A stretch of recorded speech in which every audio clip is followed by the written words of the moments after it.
Você vai ver agora uma reportagem exclusiva sobre uma condenação inédita no Brasil. A Justiça do Trabalho mandou a Arquidiocese da Paraíba pagar uma indenização milionária por exploração sexual cometida por padres contra crianças e adolescentes. Sob o sol da Paraíba, a Basílica Nossa Senhora das Neves se destaca na paisagem de João Pessoa. A igreja tem mais de 400 anos de história. Uma história que, nos últimos tempos, vem sendo manchada. Eu tenho 17 anos e meio. Este rapaz foi assistente de missa e seminarista em João Pessoa. O que você encontrou no seminário? Assédios sexuais por parte dos padres, por parte dos seminaristas, através de palavras, de atos, pegavam nas minhas partes sexuais. O ato é gravíssimo. São adolescentes que acreditaram naquela instituição a representação de Deus. Foi na Justiça Trabalhista que o processo avançou. Tudo começou em 2014, a partir de uma carta. Nós localizamos a autora. Eu estou diante agora de uma pessoa que teve um papel fundamental em toda essa investigação. Ela ouviu conversas que sugeriram que algo de errado estava acontecendo na Igreja Católica da Paraíba.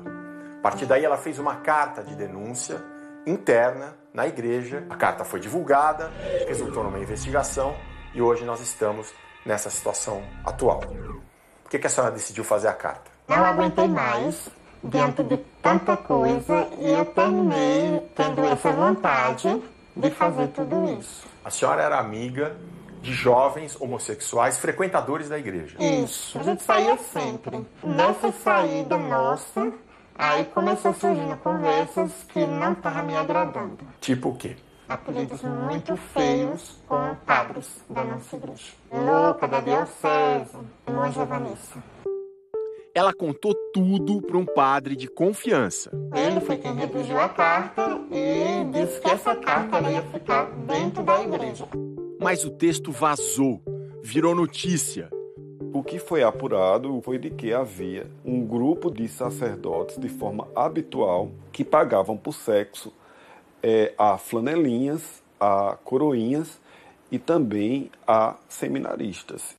O crime foi definido como exploração sexual. A característica da exploração sexual é a ausência de vontade livre para praticar o ato. O pagamento às vítimas podia ser em dinheiro ou até em comida. O ex-seminarista conta que cedeu às investidas pela vontade de se tornar padre. A palavra de ordem seria: passando por esse processo, você vai conseguir chegar a ser padre. Às vezes uma conversa, um pé do ouvido, você está muito cheiroso, você é muito lindo, muito gostoso. Chegava a ter relações sexuais? Relações sexuais, sim. Ele diz que se envolveu com 3 padres. No caso, Severino, Jaelson e Edinaldo. Os nomes desses sacerdotes aparecem em vários depoimentos. Jaelson Alves de Andrade, Edinaldo Araújo dos Santos e Severino Melo. Nem o ex-seminarista, nem a autora da carta quiseram se identificar. Eles têm seus motivos. Eles diziam que ou eu calava com isso, ou a minha vida estava por um fim. Eles diziam que eu tivesse cuidado por onde eu andava, com quem eu andava, porque eu não sabia quem estava atrás de mim. Se tem uma palavra que a gente ouviu o tempo inteiro durante a apuração dessa reportagem foi pressão. Pressão psicológica. Tanto que 2 testemunhas importantes que tinham marcado entrevista com a gente, em cima da hora, acabaram desistindo. Mas aos procuradores, essas pessoas falaram. Convidamos o ator Juca de Oliveira para ler os depoimentos. Um deles é de um empresário que frequentava a igreja do padre Jaelson. A gente tinha meninas e meninos como coroinhas. Depois que ele assumiu, passou a só admitir coroinhas homens. Até que um dia, 2 deles me procuraram. O primeiro falou comigo chorando. Contou que tinha decidido sair da igreja porque um dia estava na casa paroquial e o padre Jaelson pediu que o menino passasse óleo nele durante o banho. O garoto tinha entre 14 e 15 anos. O outro coroinha disse que teve um relacionamento com o padre dos 14 até os 21 anos. A outra testemunha é um funcionário da catedral, que trabalhou lá por mais de 30 anos. Padre Jaelson levava coroinhas e outros meninos, todos menores de idade, para dormir com ele nos quartos que ficavam atrás da igreja. Ele pagava lanches para os meninos e também dava roupas para eles como um agrado. Também trabalhei com o padre Edinaldo e ele costumava sair com os meninos que olhavam os carros na porta da catedral. Foi decisivo o depoimento de um desses jovens. Foi um dos flanelinhas que contou tudo. Quando era menor de idade, ele trabalhava como flanelinha no entorno da catedral e disse que, na época, teve relações com o padre Edinaldo.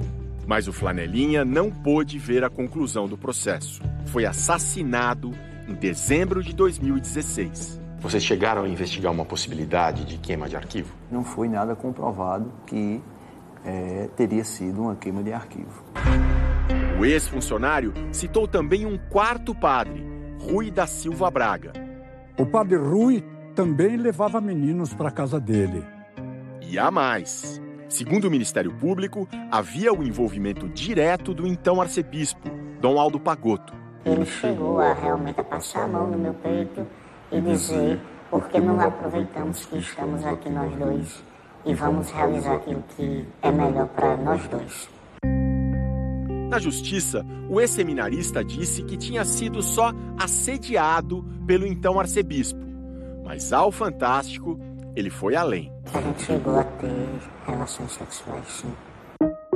Dom Aldo era arcebispo da Paraíba desde 2004. Ficou até 2016, quando renunciou em meio às denúncias de escândalos sexuais. Na carta de renúncia, ele disse que acolheu padres e seminaristas suspeitos de cometer graves defecções. O objetivo era oferecer uma nova chance para essas pessoas que tinham sido afastadas de outras dioceses. Ligamos 3 vezes para o celular dele e também para o telefone fixo da casa onde vive. Dom Aldo não atendeu, nem respondeu a nossas mensagens de texto.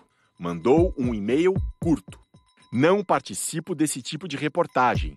Esclareço que aos 8/11/2017, os padres suspeitos em envolvimento com menores foram inocentados por unanimidade.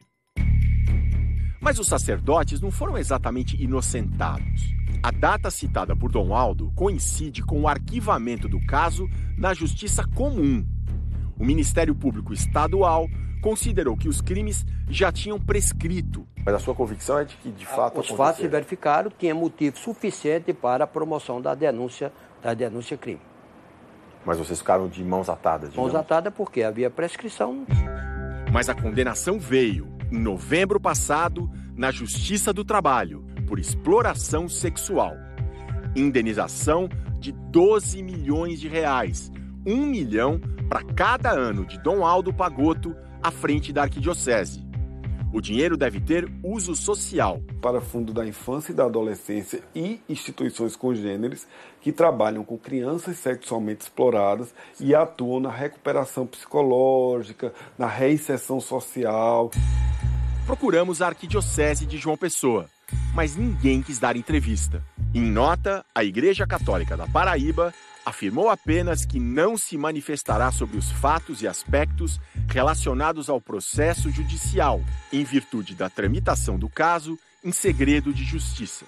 Embora o processo corra em segredo de justiça, como o próprio Poder Judiciário encaminhou cópia da sentença para o Conselho Nacional do Ministério Público diante da gravidade do fato, eu acho que a Justiça conseguiu aplicar a punição adequada. Todos os religiosos citados na ação negaram à Justiça envolvimento com os jovens. A Igreja ainda pode recorrer da sentença.